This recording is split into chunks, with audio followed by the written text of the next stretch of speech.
Olá pessoal, tudo bem? Hoje a gente vai fazer uma reflexão bem interessante sobre a liturgia de um dia específico lá na frente, 15 de abril de 2026. E olha, as leituras desse dia trazem um tema que mexe com a gente, que define a nossa vida, a escolha. E o legal é que, quando a gente olha para a primeira leitura, para o Salmo e para o Evangelho, a gente percebe que tem uma linha, sabe? Um fio que conecta tudo. E essa linha é justamente sobre a natureza das nossas decisões e o que vem depois delas. Então, bora começar pela primeira leitura para entender isso melhor.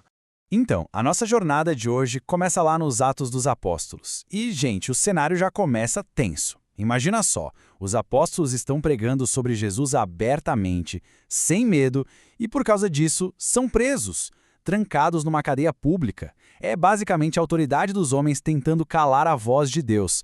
E é aqui que o palco está montado para uma escolha daquelas bem decisivas. E aí que acontece uma coisa assim extraordinária. No meio da noite, um anjo do Senhor simplesmente abre as portas da prisão. Mas pensa só, a ordem que o anjo dá não é fujam, se escondam, não. Pelo contrário, a ordem é voltem para o templo e continuem pregando. E o que eles fazem, hein? Assim que amanhece, sem pensar duas vezes, eles vão e obedecem.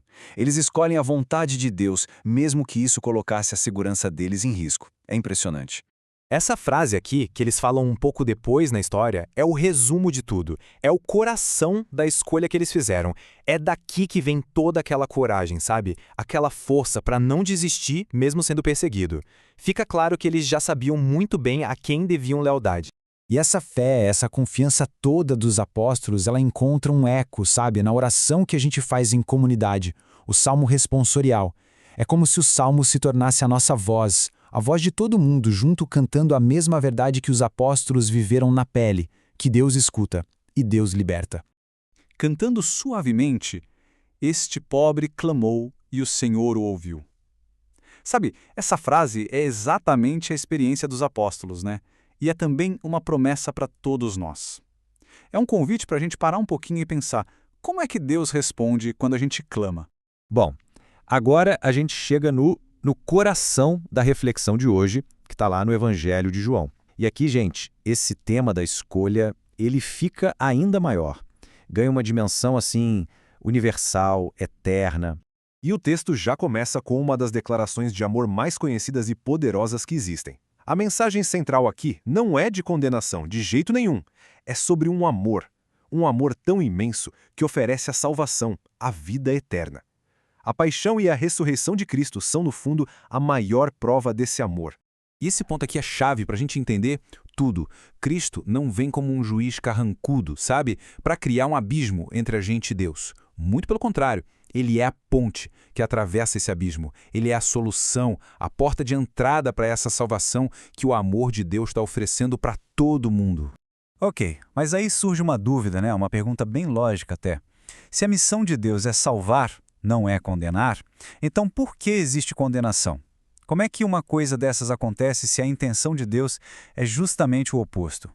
A resposta que o Evangelho dá para isso, olha, é ao mesmo tempo super simples e muito profunda.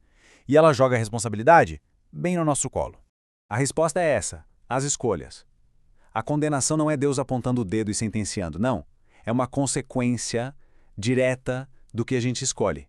O próprio Evangelho explica o que é o julgamento. Olha só, a luz veio ao mundo, mas as pessoas preferiram a escuridão em vez da luz. Pensa bem, quem faz as coisas certas, quem age na verdade, não tem medo de nada, né? Chega perto da luz, quer que todo mundo veja o que está fazendo.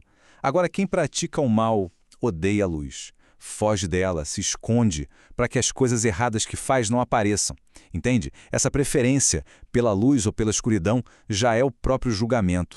Então, essa reflexão toda nos mostra que a condenação não é só uma coisa lá para o futuro, um destino eterno. É um estado, agora. É a escolha de viver uma vida longe de Deus hoje. É viver no presente sem essa conexão. E essa responsabilidade toda nos leva para o nosso ponto final, o poder que a nossa decisão tem. Porque, se a gente parar para pensar, toda a história da salvação é sobre isso. É marcada por essa liberdade que Deus nos deu, a liberdade de escolher. A gente vê esse padrão se repetindo desde o comecinho de tudo. Lá no paraíso, Adão e Eva, eles não foram expulsos porque Deus é mau. Eles saíram por causa da escolha deles, de desobedecer. Depois, lá em Jerusalém, os apóstolos, como a gente viu, escolheram obedecer a Deus, mesmo correndo perigo. E hoje? Bom, hoje essa mesma escolha fundamental bate à nossa porta, todos os dias. O Evangelho até descreve as atitudes que mostram essa preferência pela escuridão. É aquela vida longe da oração, longe dos sacramentos, é saber que algo é pecado, ter essa consciência e, mesmo assim, escolher o pecado em vez de Jesus. É agir pelas costas, sabe? Na moita, porque se viesse para a luz, todo mundo ia ver as verdadeiras intenções. E aqui vem um ponto que, para mim, é o mais forte de todos. Deus não interfere na nossa liberdade, a liberdade que Ele mesmo nos deu. Ele fica ali, esperando, com paciência, a nossa escolha, querendo nos salvar, mas Ele respeita a nossa decisão. No final das contas, a salvação ou a condenação depende da gente. Então, a liturgia desse dia nos deixa com essa pergunta, que é a pergunta central de tudo. Diante dessa luz que é oferecida para a gente, que caminho cada um de nós escolhe no dia a dia? A decisão, como a gente viu, tem consequências que duram para sempre. Mas ela é feita aqui, agora, no presente.